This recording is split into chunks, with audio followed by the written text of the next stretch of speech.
สบายดีวันนี้เราจะมาสอนวิธีการเฮ็ดล้างปกเนาะล้างปกปึ่มเป็นบทรายงานบ่เป็นแฟ้มเอกสารต่างๆที่เก็บไว้เนาะหรือว่าเป็นแฟ้มสะสมผลงานก็ได้เนาะอ่าและถ้าว่ามันผิดพลาดประการใดก็ต้องขอโทษขออภัยนำเนาะเพราะว่าเรากำลังเริ่มเฮ็ดเป็นครั้งแรกเนาะอาจจะบ่ทันเกิดความสนิทสนมหลายปานใดเนาะ วิธีเฮ็ดเราก็จะเฮ็ดอยู่ในโปรแกรมของ PowerPoint เนาะนี่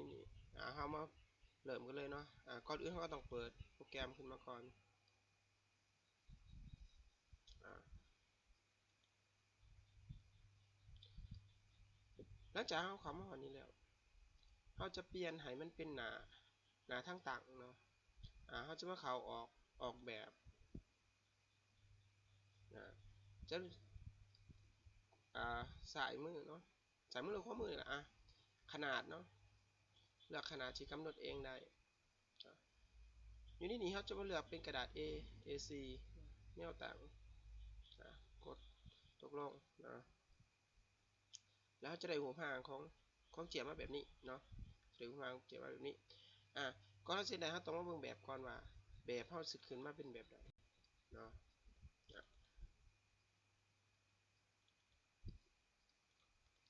เดี๋ยวใส่เบิ่งแบบก่อน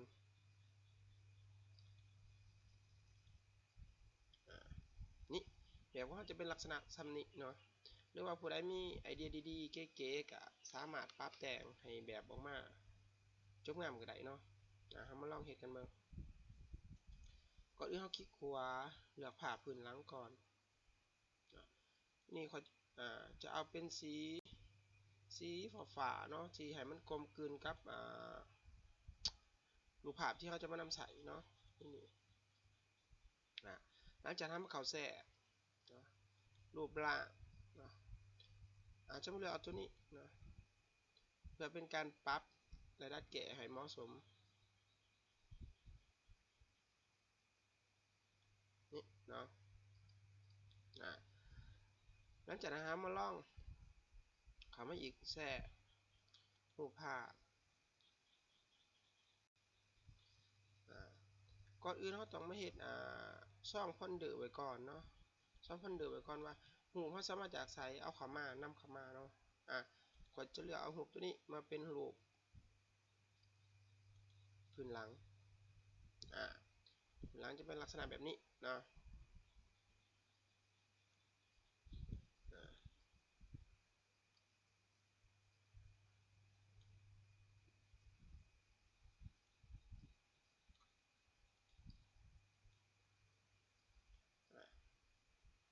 ตัวนี้เลือกออกไปก่อนก็ได้เนาะจะเอาเข้ามาใหม่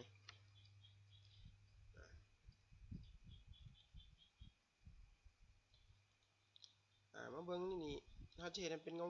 หน่อยหนึ่งเนาะจะมาเบิ่งเงามันก่อนขนาดโปร่งแสงเรื่องแสงอ่ะจางเนาะให้มันจางนิดนึงจางดึงออกมาโอเค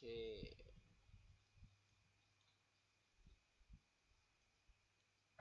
เคอ่า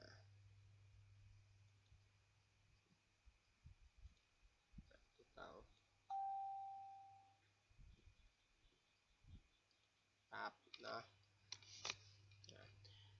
จะมาเลือกสีเอาเป็นสีทองเนาะทอง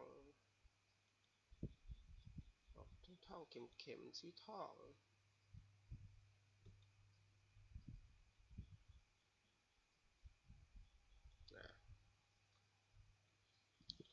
คลิกขวาแล้วเลือกแก้ไขจุดเนาะเพื่อปรับให้มันมีส่วนโค้งคือรูปเนาะหรือว่าปรับให้มันงามกว่าก็ได้เนาะเราลองสิลองปรับใหม่เนาะอ่า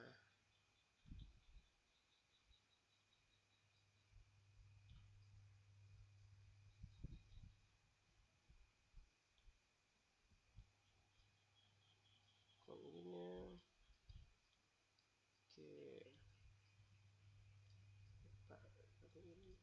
นะ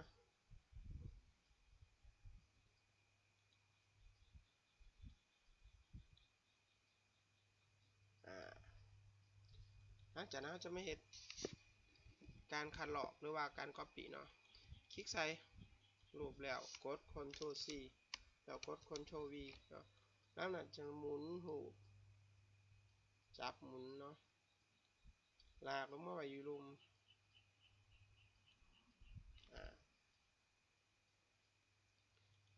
กด Ctrl C และ Ctrl V คัดลอกอีกทีนึงถ้าจะเป็นสีเขียวคลิกขวาอีกครั้งหนึ่งแก้ไข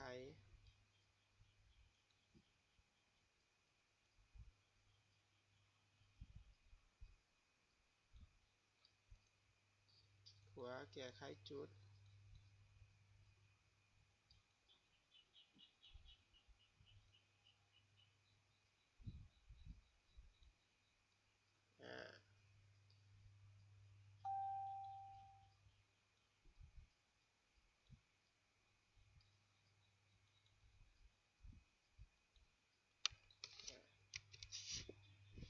ก็ปีกคือเก่าเนาะ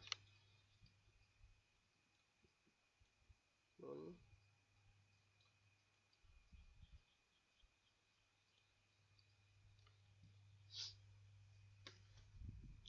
เขาก็จะได้แล้วรูปเนาะนำเอาตัวโลโก้เข้ามาตัวโลโก้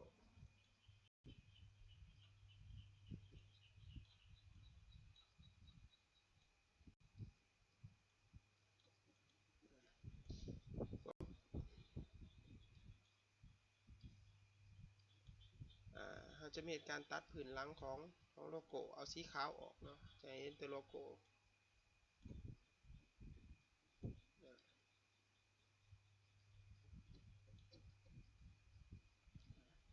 เขาจะเห็นการลึบเนาะลึบจุดสีขาวนี้ออก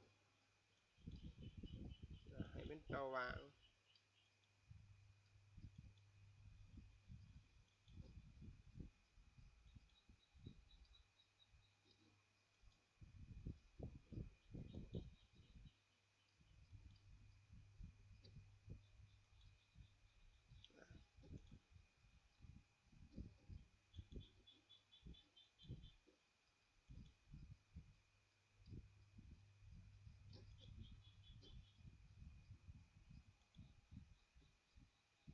จะเย็นๆแล้วก็ค่อยเห็นเราจะมาเทียบเบิ่งว่ามันโอเคหรือบ่ได้แล้วบ่โอเคแล้วเนาะได้แล้วจะดึงปรับเข้ามาโลโก้อาจจะใหญ่ไปนิดนึงก็จะปรับเข้าให้น้อยๆเนาะ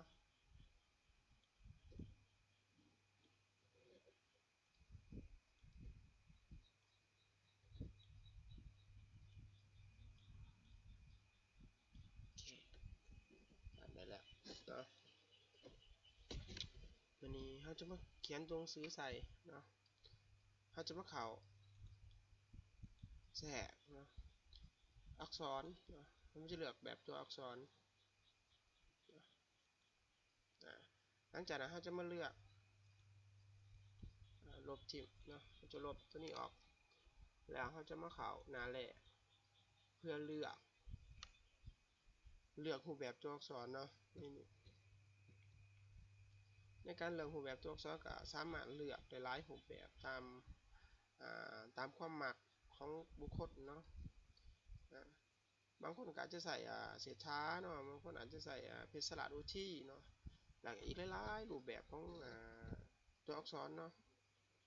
สามารถนำใส่ได้หลายรูปแบบนี่ขึ้นกับความมักของบุคคลเนาะทีนี้เขาจะว่าเรื่องว่าความมักของบุคคลซะเนาะ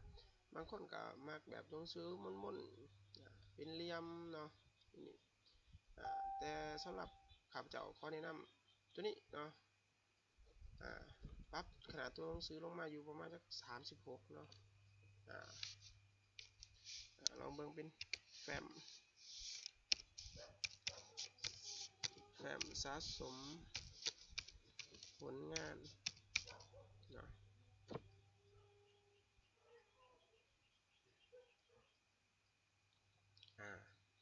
ปุ๊บนี่มันจะเป็นลักษณะแบบนี้เนาะรูปอาจจะบ่คือเก่าไหนเนาะเพราะว่าเขาดีไซน์มาใหม่นะเห็นมีความแตกต่างเนาะ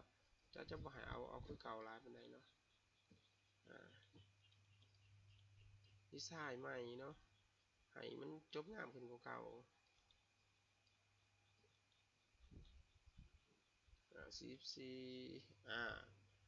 เอาประมาณจัก48เนาะโอเคหลังจากนั้นเทสเขาจะคลิกใส่ตัวหนังสือแล้วให้เจนบล็อกหลังจากนั้นคลิกใส่บล็อกแล้วกด Ctrl แล้วลากลงมาเนาะบ่ทันได้เถื่อไหมเด็กลากลงมาเพื่อเป็นการ Copy เนาะหลังจากนั้นจะมาพิมพ์คำว่าซกเฮียน2018 2019เนาะมันจะตกเนาะเพราะว่าจะดึงขึ้นมาโอเคนั่นแหละนะในที่นี้หลังจากนั้นเราจะมาแทรกอีกครั้งนึงแล้วเขามาเลือกรูปภาพเนาะตัวนี้เนาะเขาก็จะไม่เห็นตัดภาพพื้นหลังออกคือเก่าเนาะ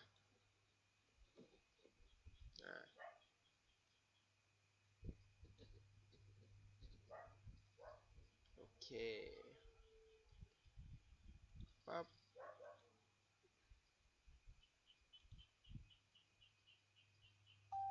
ได้ส่งมาแล้วทำการลบขอบเลื่อนออกโอเคลบข้างนี้นำลองเบิ่งว่ามันโอเคแล้วบ่โอเคเลยบ่ท่านโอเคที่อันนั้นเพราะว่าผมขาดไปเนาะผมหายเนาะเราก็ต้องมาเบิ่งผมสีผมอีกนิดนึงโอเคแล้วบ่ทดสอบโอเคได้แล้วเนาะเราก็ปรับรูปของเราให้มันหน่อยลงเนาะปรับเจ็บดึงขึ้นอีกนิดนึงครับ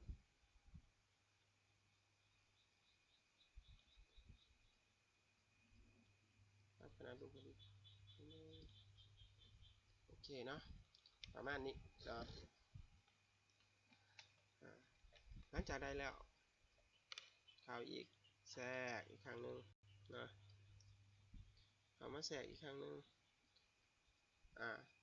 ถ้าบ่เจอจะมาเบิ่งแบบเขาจะมารูปตัวนี้เนาะปุ๊บก็มาเลือกรูปปั๊บนี่เนาะปั๊บขนาดให้น้อยลงนะปุ๊บแล้วเขามาเข้าขอบนะตัดขอบเนาะตัดขอบรูปเนาะเลือกวงมุมนี่เนาะแต่ว่าตัวนี้มันจะออกจา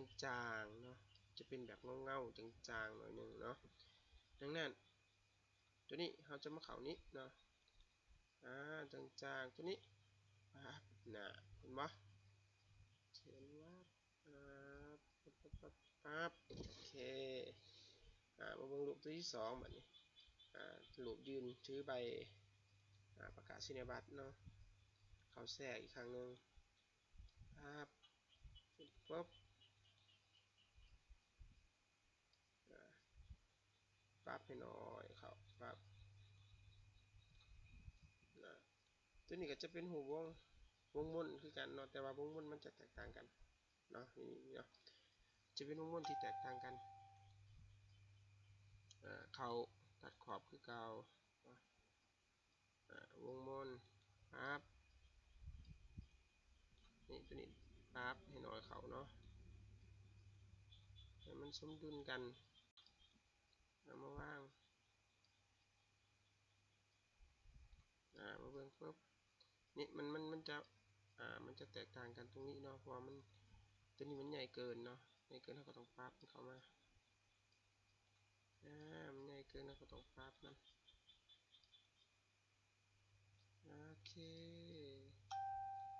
นี่เนาะประมาณนี้เขาแทรกรูปภาพอีกครั้งหนึ่งเนาะ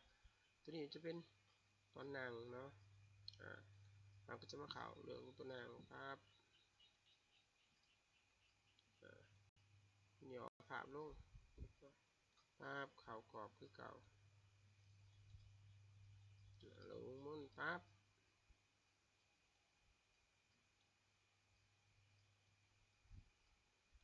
นี่เนาะประมาณนี้เนาะหลังจากนั้นเราจะมาเบิ่งส่วนที่เป็นสื่อในนี้เนาะนี่เนาะ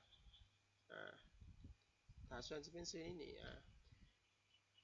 เพื่อบ่ให้เป็นการฉาเนาะเราจะขอมาก๊อปปี้เอาเนาะก๊อปปี้เอาตัวที่เราเฮ็ดแล้วเนาะตัวนี้เนาะก๊อปปี้ปึ๊ดนึงเขาอยากก๊อปปี้เนาะเพราะว่ามันบ่อยากฉาเวลาเนาะขึ้นมาแล้วปุ๊บนี่คลิกแล้วกด Ctrl C เนาะแล้วมาวางกด Ctrl V ปั๊บเนาะ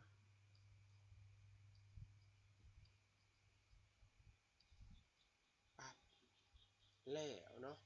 พี่อันว่าแล้วทีนี้เนาะ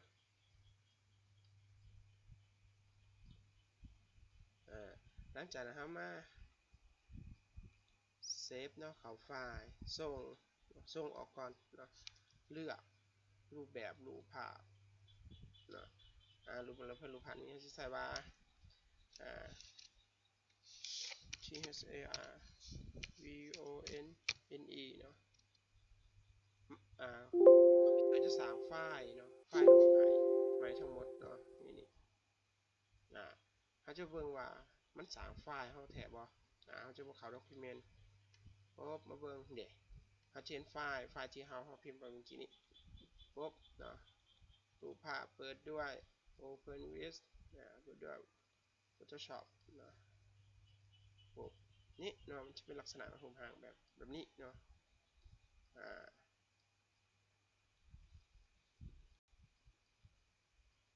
หลังจากหากตัวนี้เขาก็จะเซฟไว้เป็นปกติเพื่อว่าอยากมาแก้ไขหรือดัดแปลงเนาะอันอื่นๆทั่วไปเนาะใส่เข้าไปเลยเนาะปุ๊บแล้วบันทึกนะ